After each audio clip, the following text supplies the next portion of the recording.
اعوذ باللہ من الشیطان الرجیم، بسم اللہ الرحمن الرحیم۔ میں ہوں پروفیسر محمد جلیل خان مخلص اور آپ دیکھ رہے ہیں G A school and college tuitions coaching academy system کا یوٹیوب چینل۔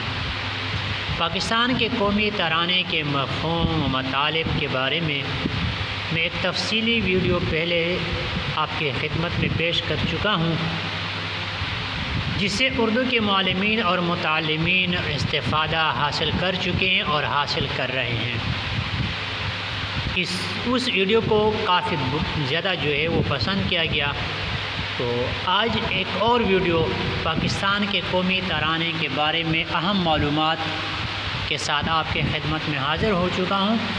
امید ہے یہ کچھ ایسی معلومات ہوں گی جس کو آپ نے پہلے کبھی نہیں پڑھا ہوگا اور آپ کے لیے یہ مفید اور فائدہ مند ثابت ہوں گی۔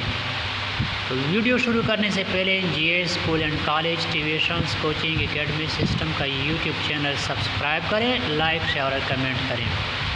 پاکستان کے لیے قومی ترانہ منتخب کرنے کے لیے کب کمیٹی تشکیل دی گئی؟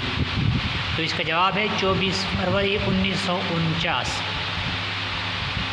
قومی ترانہ منتخب کرنے کے لیے کتنے ممبران پر مشتمل کمیٹی تشکیل پائی؟ 9 ممبران۔ تشکیل کی گئی کمیٹی میں منتخب کرنے کے لیے کتنے ترانے پیش کیے گئے؟ 723 ترانے۔ کس شخصیت کا ترانہ منتخب کیا گیا؟ حفیظ جلندری، ابو الاثر حفیظ جلندری۔ پاکستان کا قومی ترانہ کس زبان میں ہے؟ یہ کافی اہم سوال ہے، جس کا بہت سے اردو کے معلمین اور متعلمین کو پتہ نہیں ہوگا، اس کے بارے میں نہیں جانتے ہوں گے۔ تو اردو پاکستان کا قومی ترانہ کس زبان میں ہے؟ صرف ایک لفظ صرف کا ہے اردو کے علاوہ تمام فارسی میں ہے۔ قومی ترانہ کتنے الفاظ پر مشتمل؟ 50 الفاظ پر۔ قومی ترانے میں کل کتنی لائنیں ہیں؟ 15 لائنیں۔ قومی ترانے میں کل کتنے بند ہیں؟ 3 بند اور ہر بند 5 لائنوں پر مشتمل ہے۔